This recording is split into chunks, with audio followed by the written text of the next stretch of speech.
nacimiento para el servicio a Dios. Aunque él no lo sabía, se enteró un poquito tarde en su caminar. Y en la época en que Moisés nació, en aquel tiempo, estaba en Egipto, todo hijo de familia hebrea,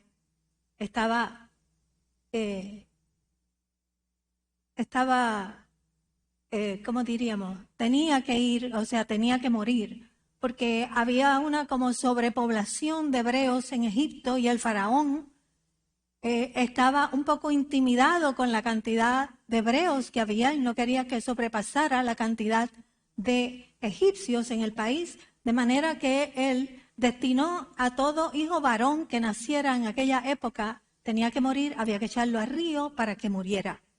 Y cuando Moisés fue a nacer, su madre lo cuidó para que no lo tomaran y lo echaran al río. Pero cuando ya no pudo esconderlo más, entonces lo envolvió en un canastillo y todos sabemos la historia de Moisés, que lo puso a la orilla del río. Allí lo encontró la hija del faraón, que fue a tomar un baño, lo tomó, se lo llevó y lo crió. ¿Casualidad? No. No era casualidad. Allí era que él tenía que llegar, porque se crió en el palacio, en la casa del faraón.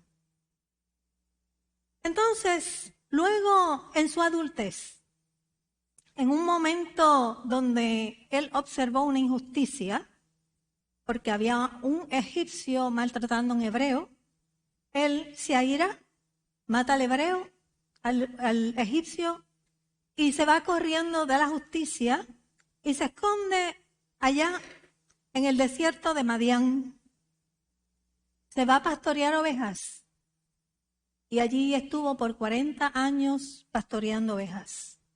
Y en un momento de su vida, mientras pastoreaba sus ovejas, tiene un encuentro con una zarza ardiente. Y finalmente descubrió que era Dios revelándose a su vida en un momento determinado, porque Dios tenía todo preparado. Dios no lo llamó porque estaba intelectualmente preparado para la tarea. Él tuvo otro tipo de preparación. Él no era un Pablo, erudito en la palabra. De hecho, no había ni Biblia en aquel tiempo. Él fue un hombre que creció en casa de Faraón y luego huyó al desierto y allí estuvo 40 años. Eso era todo lo que él necesitaba para realizar la tarea que Dios le había encomendado. 2 escenarios: la casa del faraón y el desierto. Y entonces, una vez completado ese tiempo, le llegó el momento del llamado y Dios lo llamó a los 80 años de edad. Y después de contender con Dios, él aceptó el llamado y aprendió a conocer a Dios. No porque estuvo en una clase de discipulado, sino porque tuvo que caminar con Dios literalmente y aprender a entender la mente de Dios, la manera en que Dios trabaja a través de sus experiencias diarias, porque Dios fue su mentor. Y este hombre, en medio de un llamado, fue cautivado por la experiencia tan única que él tuvo de caminar mano a mano con Dios, porque fue instruido paso a paso por la persona de Dios. Y fue una tarea difícil, no fue fácil, porque tuvo que enfrentarse al pueblo de Israel, pueblo desobediente de dura cerviz, tuvo que enfrentarse al faraón para llevarle el mensaje de Dios, tuvo que esperar 12 plagas que vinieran porque el faraón no cedía, y sobre todas las cosas, tuvo que enfrentarse al Mar Rojo para seguir las instrucciones que Dios le había dado para que éste se abriera en 2. No es fácil pararse frente a un mar como ese y no saber qué hacer, teniendo un pueblo detrás de él y teniendo al ejército egipcio tratando de alcanzarlo. Esa debe haber sido una experiencia terrible para este líder. Entonces, en medio de este llamado, él comenzó a conocer, él comenzó a obedecer a Dios. Y en ese camino él aprendió a intimar con Dios.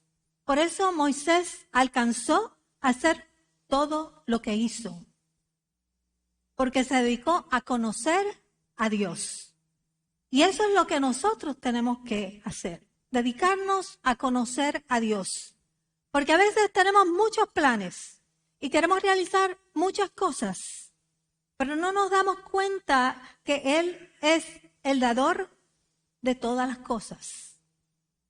Y si queremos que nuestros planes prosperen, tenemos que dedicarnos a hacer lo que Moisés hizo. Tenemos que dedicarnos a conocer a Dios primeramente. Porque nuestra vida prosperará y nuestros planes prosperarán en la medida en que lo pongamos en sus manos. Y este hombre se apartaba de día en día para hablar con Dios.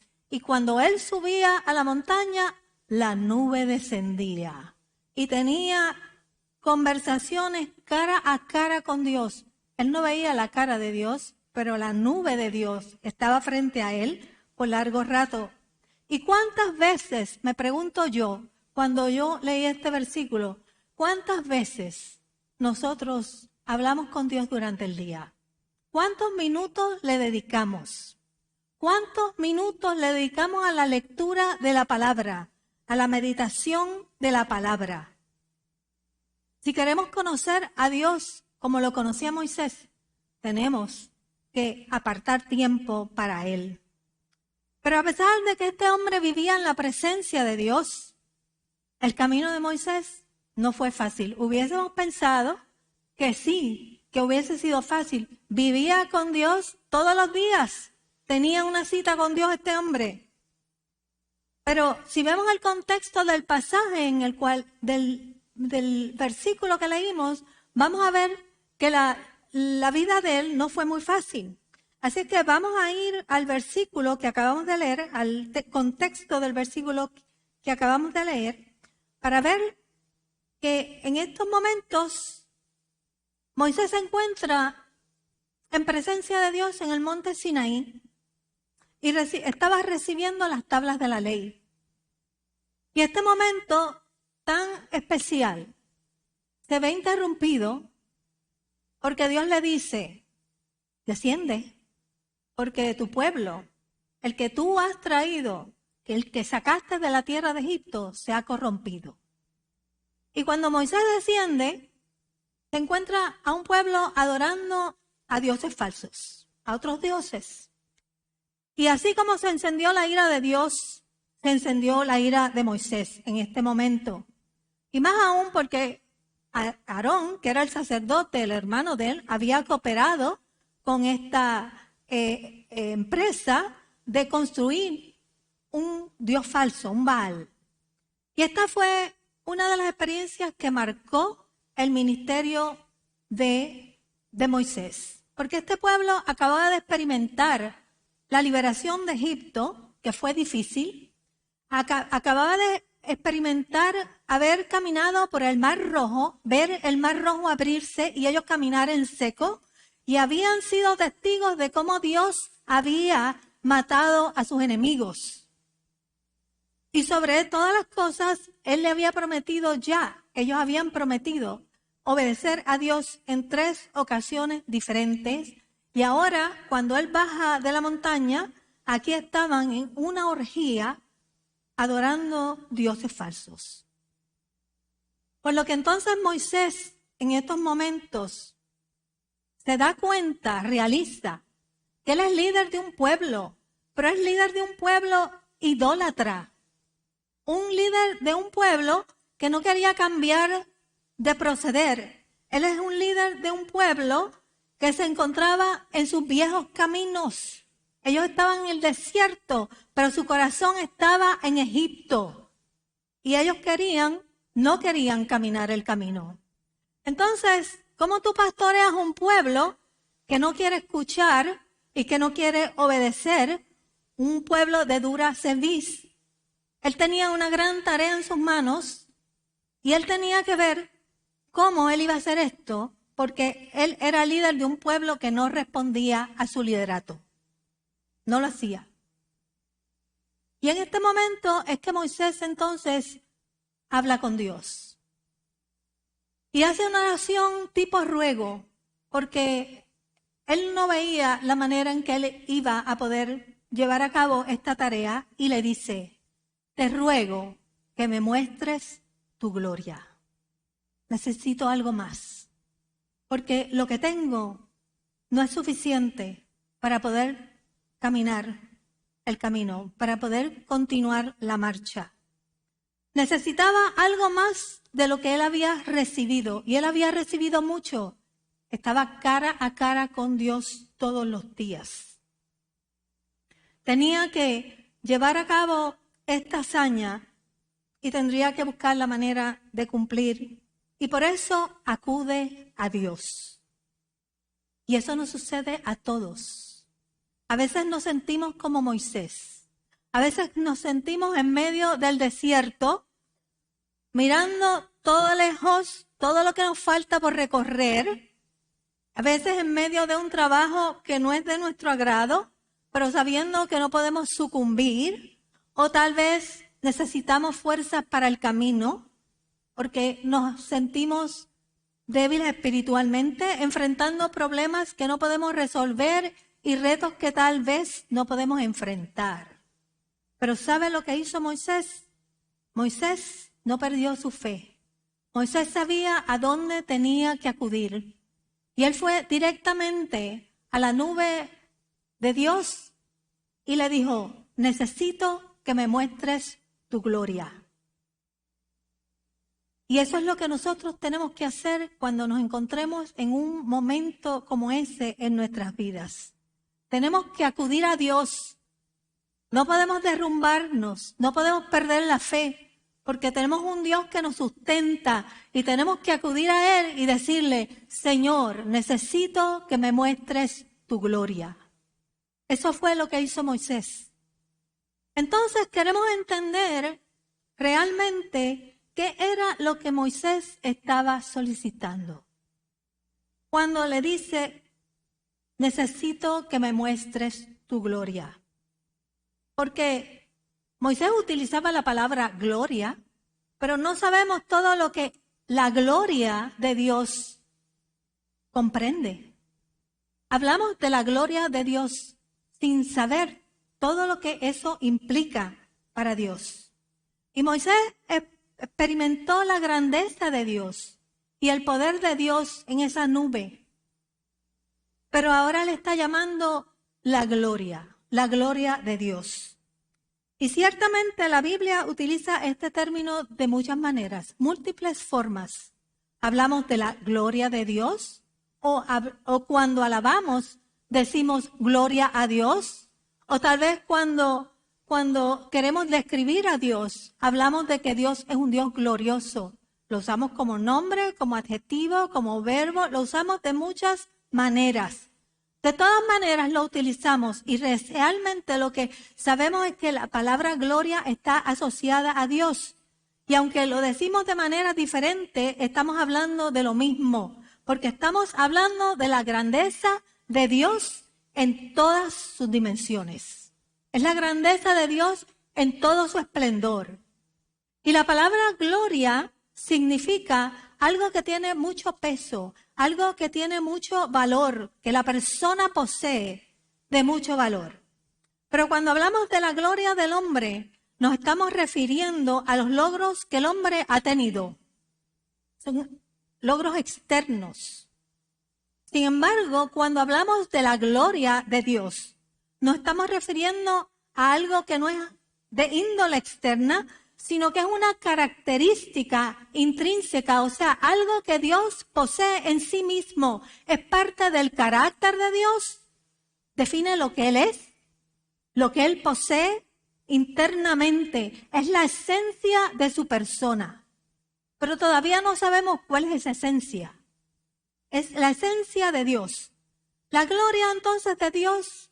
Yo estudié esto mucho, hermano. Yo le voy a ir por parte. Yo espero que ustedes me sigan. La gloria de Dios entonces se categoriza en dos formas diferentes, dos dimensiones diferentes. La primera es la dimensión intrínseca, la que pertenece a Dios, lo que es Dios en su naturaleza, lo que es parte de Él. Y la segunda gloria es la que nosotros atribuimos a Dios por ser quien Él es. Es lo que nosotros atribuimos a Dios por los hechos que Él hace. Cuando decimos gloria a Dios, estamos atribuyendo gloria a Dios. Pero cuando hablamos de la gloria de Dios, estamos hablando de lo que Dios es como persona o como ser, porque Él no es una persona, Él es un ser espiritual. Entonces, vamos a decir entonces que Moisés sabía lo que estaba pidiendo. Y lo sabía porque él había estado frente a Dios.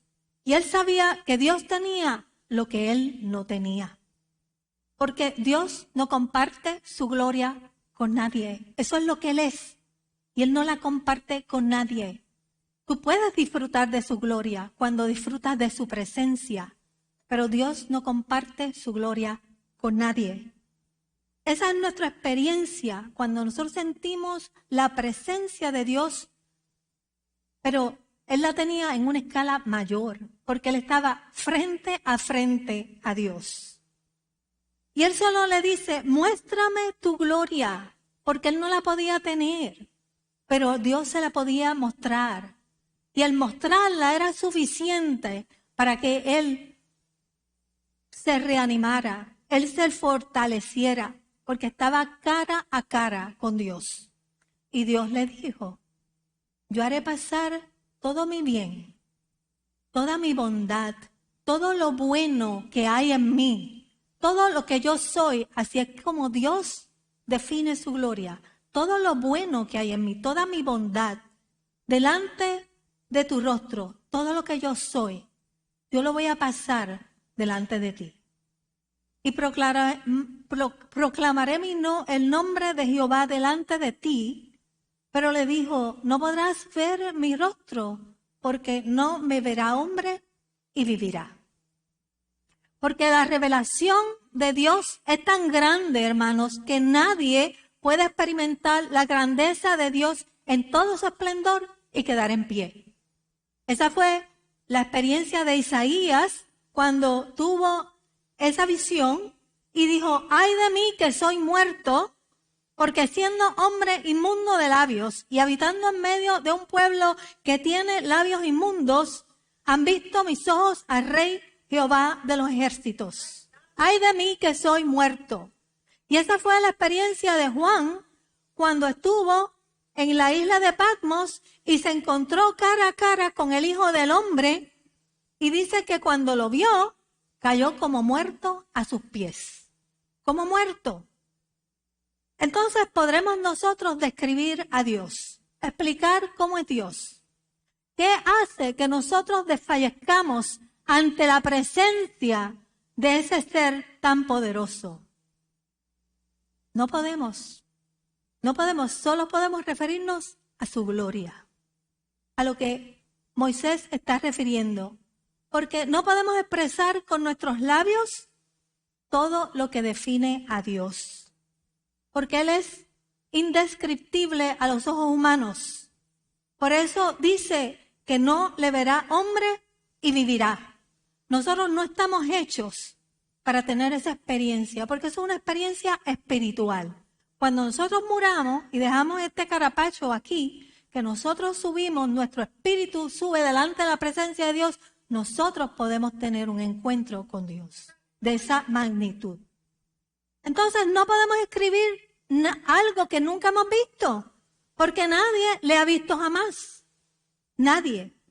Pero si podemos describirlo usando como base sus hechos, lo que nosotros conocemos de Él, por lo que Él ha hecho, sus obras, lo que leemos en la palabra, lo que experimentamos en nuestro ser.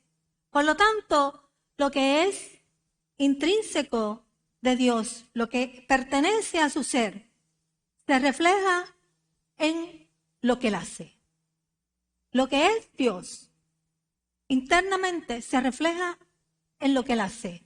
Y cuando nosotros vemos lo que Él hace, nosotros tenemos que decir, Gloria a Dios.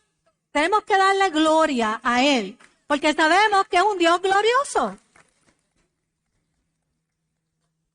Entonces, por eso vemos que la gloria de Dios está entretejida a través de las historias bíblicas, porque en las historias bíblicas no podemos ver a Dios, pero podemos ver lo que Él hace. Y por eso es que nosotros sabemos que es un Dios grande, porque lo que Él hace no lo puede ver, no lo puede hacer nadie. Pero podemos conocer su grandeza por medio de sus milagros y por medio de las sanidades y de todas las cosas que hemos visto en la palabra de Dios. Tal vez entonces podamos describir a Dios utilizando estos atributos que nosotros conocemos por lo que hemos experimentado y por lo que hemos leído en la palabra. Y podemos atribuirle adjetivos tales como esplendor, el esplendor de Él, porque Dios es luz y su luz se refleja en el esplendor cuando Él se manifiesta. Cuando Él se manifestó en el campo, cuando fue a anunciar la llegada del Mesías, dice que una luz iluminó aquello, porque Dios es luz, no hay tinieblas en Él, y esa luz interna se refleja en el esplendor de su gloria. Podemos hablar de su generosidad, de su amor, de su paciencia, de su comprensión, de su creatividad, de su dinamismo, de su conocimiento, de su sabiduría, de su fortaleza, de su eternidad, de su bondad, de su omnisciencia, omnipresencia. Yo puse algunos de los que me acordé, pero podemos seguir. Posiblemente yo no tengo todo lo que Dios es aquí. Su Trinidad y su perfección en todas estas cosas que Él contiene. Y eso es lo que hace que Dios sea majestuoso y que Dios sea poderoso. Todas estas cosas juntas y todas las que no sabemos que hay, son las que hacen que Dios sea un Dios poderoso. Y no hay nadie que pueda hacer entonces todo lo que Él hace, porque no hay nadie que se asemeje a lo que Él es.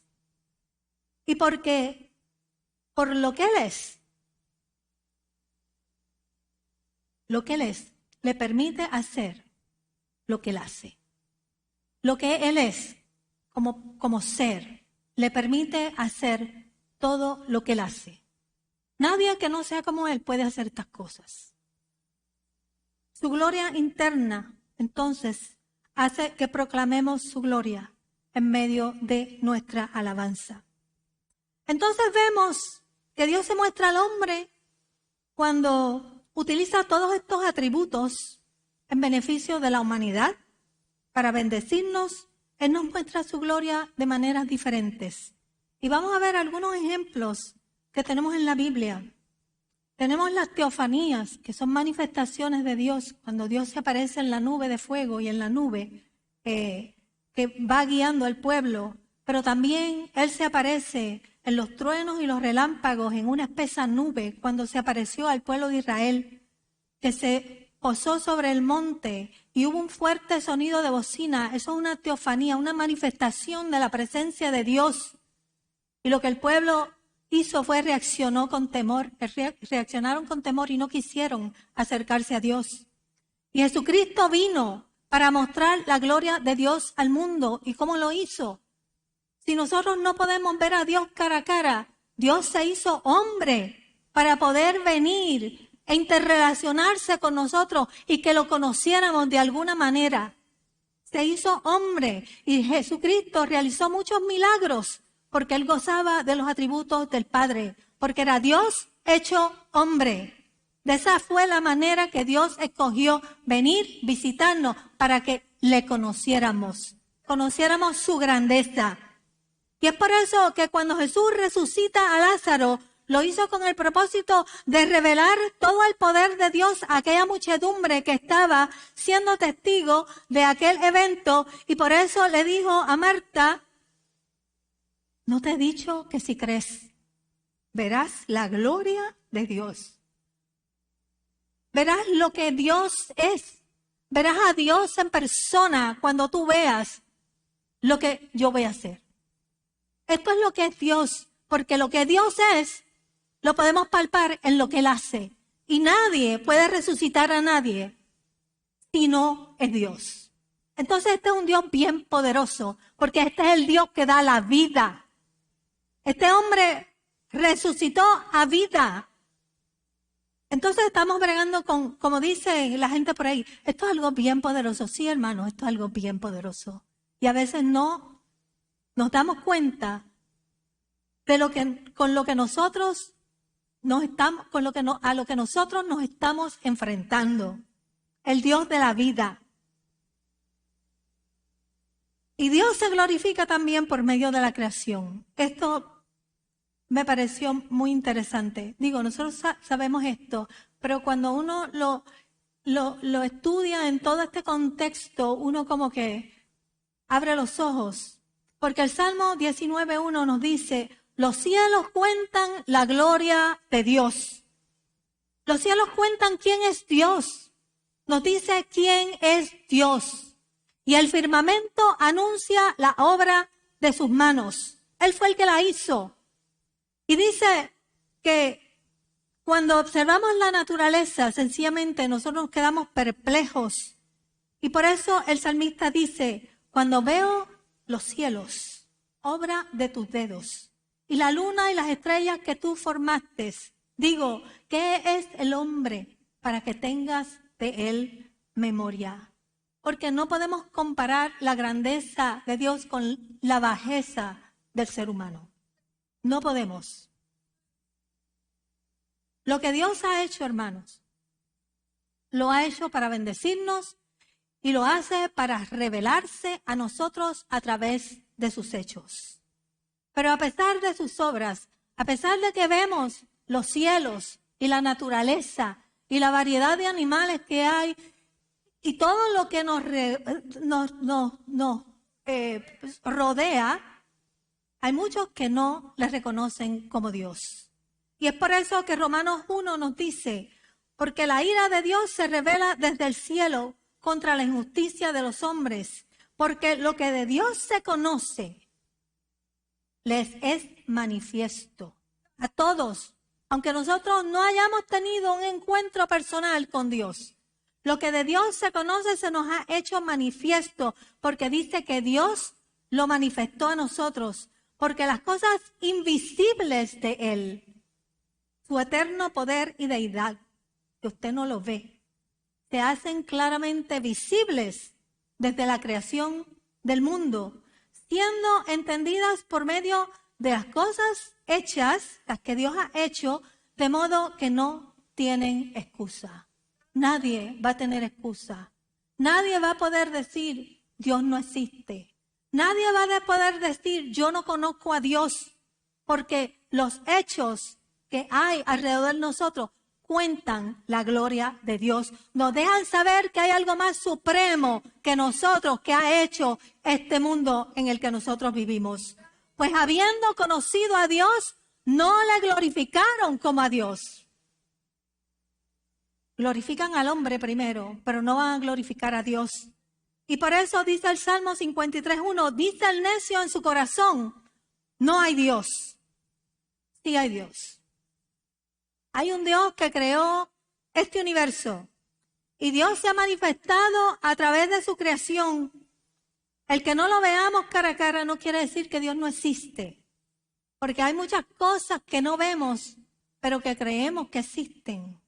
Porque las sentimos y las palpamos con nuestros sentidos.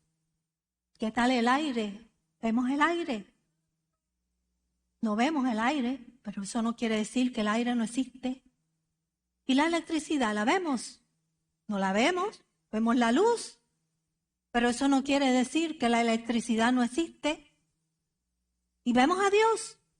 No lo vemos, pero eso tampoco quiere decir que Dios no existe, porque nosotros podemos ver lo que Él ha hecho. Entonces ese tipo de hombre no le da gloria a Dios, se la da al hombre por lo que el hombre ha hecho.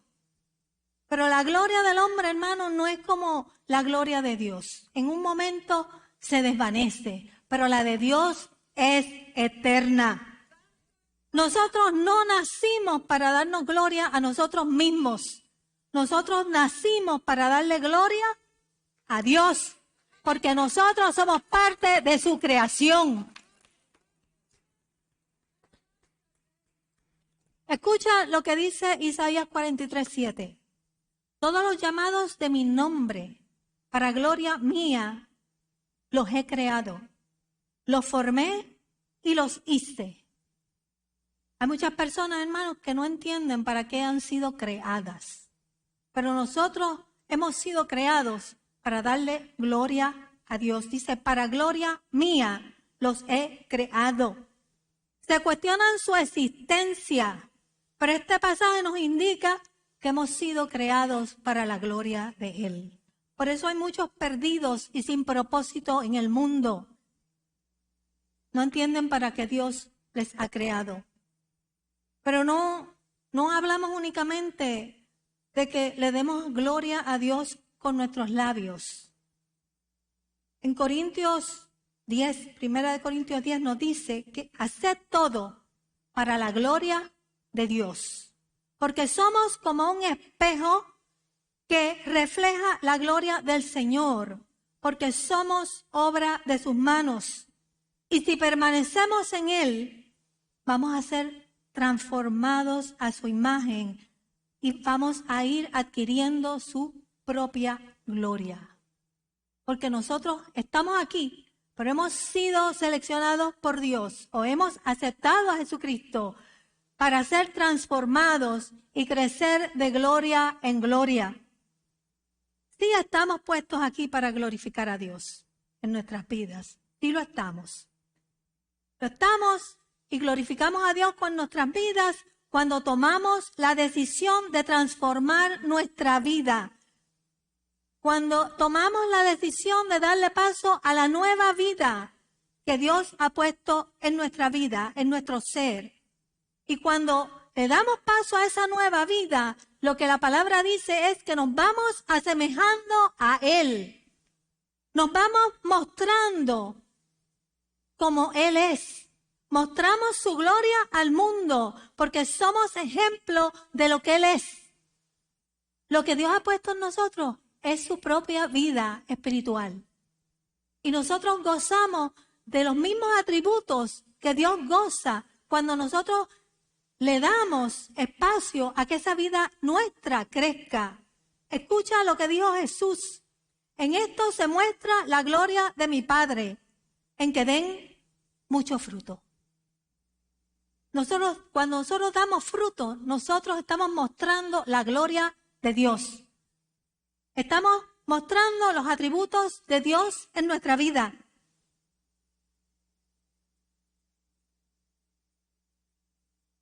Y entonces dice, y lleguen así a ser verdaderos discípulos míos. Somos verdaderos discípulos cuando nos parecemos a Él. Dios espera, hermanos, algo diferente de nosotros. Dios espera que mostremos la gloria de Él por medio de nuestra transformación de vida. Y debemos desear parecernos a Él. Eso es lo que Moisés está buscando, pero no tiene. Pero ¿sabes qué? Nosotros lo tenemos. Dios nos ha puesto su vida, su fruto en nuestro ser. Tenemos la capacidad de parecernos a Él, pero hay mucha gente que no quiere crecer espiritualmente. Hay mucha gente que no le quiere dar vida a esa nueva vida. No le quiere dar paso a esa nueva vida. Debemos parecernos a Él y debemos desear esa vida y decir, yo quiero más de ti, como dijo Moisés. Queremos transformarnos como Él es, porque cuando nos transformamos experimentamos su vida. La nueva vida es experimentar su vida. Es sencillamente un atisbo de lo que nos vamos a encontrar allá arriba. Y cuando nos transformamos a su imagen y llevamos mucho fruto, somos iguales a Él, porque fíjate que los frutos son los atributos de Dios. La bondad, su paciencia, su amor, su benignidad. Y podemos seguir nombrando los frutos. Esa es la esencia de Dios. Esa es la gloria de Dios. ¿Cómo tú glorificas a Dios con tu vida? Lo que Dios espera de ti es que tú transformes tu vida para que te parezcas a Él. Eso es lo que Dios espera de nosotros. Que glorifiquemos a Dios con nuestra propia vida.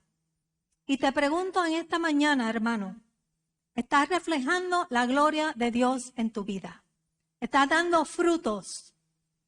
Porque cuando tú das fruto, tú transformas tu vida, has transformado tu vida y te pareces a Él. Y cuando tú te pareces a Él, tú estás mostrándole a Dios, al mundo, la gloria de Dios. ¿Cómo es Dios? Los músicos pueden pasar. Entonces de nada nos sirve glorificar a Dios con nuestros labios. De nada, si no lo glorificamos con nuestra vida. A Dios le gusta que lo glorifiquemos con nuestros labios. Pero de nada le sirve al hombre glorificarlo con los labios si no lo glorificamos con nuestra propia vida. Isaías 29 nos dice, este pueblo de labio me honra, pero su corazón está lejos de mí. Dios se agrada de un pueblo que refleje una vida con frutos, los frutos del Espíritu, que mostremos los atributos de Dios en nuestra vida. Pero si nosotros lo glorificamos, le damos gloria de labios y no estamos transformando nuestra vida, no le estamos dando gloria a Dios. Eso es lo que dice la palabra. Porque estamos aquí para mostrar su imagen. Estamos aquí para que nuestra vida refleje su vida. Entonces, si solamente lo estamos alabando con nuestros labios y no lo estamos alabando con nuestro ser, nuestro corazón está lejos de agradarlo. Tenemos que crecer en ese deseo, de esa búsqueda profunda de Dios. Aquel deseo que tenía Moisés. Y cada uno de nosotros tiene expectativas con Dios. Esperamos el cuidado de Dios, esperamos la guianza de Dios, esperamos las bendiciones de Dios, pero ¿sabes qué? Dios tiene expectativas también con nosotros. Él espera que nuestra vida dé frutos para que podamos reflejarle su gloria al mundo. Entonces, existimos para darle gloria a Dios. Esta es la gloria de Dios. Nosotros reflejamos esa gloria, no de labios, sino con nuestros hechos. Porque así es como Dios muestra su gloria al mundo, porque a Dios nadie lo puede ver y quedar en pie. Pero Él refleja su gloria con sus hechos. Y nosotros debemos de anhelar esa gloria para reflejarle al mundo con nuestros hechos que Dios existe, que Dios es real en nuestra vida. Y deseamos entonces como iglesia, para cerrar, crecer espiritualmente, hermanos, y numéricamente. Y cuando crecemos espiritualmente, nosotros mostramos al mundo la gloria de Dios, su gloria. Pero cuando crecemos numéricamente, le damos gloria a Él por lo que Él ha hecho. Porque Él es el que da el crecimiento. Él es el que permite que todo lo que aquí ocurra, ocurra. Porque nosotros somos siervos inútiles. Lo único que sabemos hacer no es suficiente. Él es el que da todo lo que hacemos. Entonces, estamos en un momento bonito de nuestra iglesia. Y si es la voluntad de Dios que pasemos al otro lado, hermanos. Queremos ir con su presencia. Queremos ir con su gloria. Para que impactemos las vidas en el lugar donde Dios nos plante. Para que demos gloria a Dios con nuestras vidas.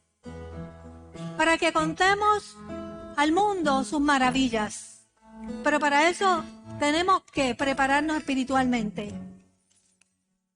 Yo espero que el Señor añada sabiduría en esta mañana a tu vida, porque es nuestra responsabilidad nacer a esa nueva vida y darle gloria a Dios con tu vida. Eso es lo que espera Dios de ti. Eso es lo que Dios nos está diciendo en esta mañana. Y si en esta mañana tú te sientes como Moisés se sentía, necesitado que Dios le muestre su gloria, necesitado que Dios haga un milagro en su vida, te sientes agobiado, enfermo, cargado, tienes necesidades, peticiones especiales, no importa cuál sea tu petición, yo te invito a que en esta hora tú comiences a pedir como Moisés pedía. Señor, muéstrame tu gloria. Necesito más de ti. Necesito tu revelación. Necesito un milagro. Necesito que vengas a mi vida. Y si tú no has conocido a Jesucristo como tu Salvador personal, yo te invito a que tú pases al altar y lo recibas en tu vida. Si tú necesitas que Dios te impacte con su presencia, pasa al altar. El Señor nos ha hablado y Él está esperando que respondamos a su llamado. Mientras escuchamos esta oración, esta alabanza en estos momentos, yo te invito a que pases al altar y que nos permitas orar por ti y la petición que tú tengas en tu corazón.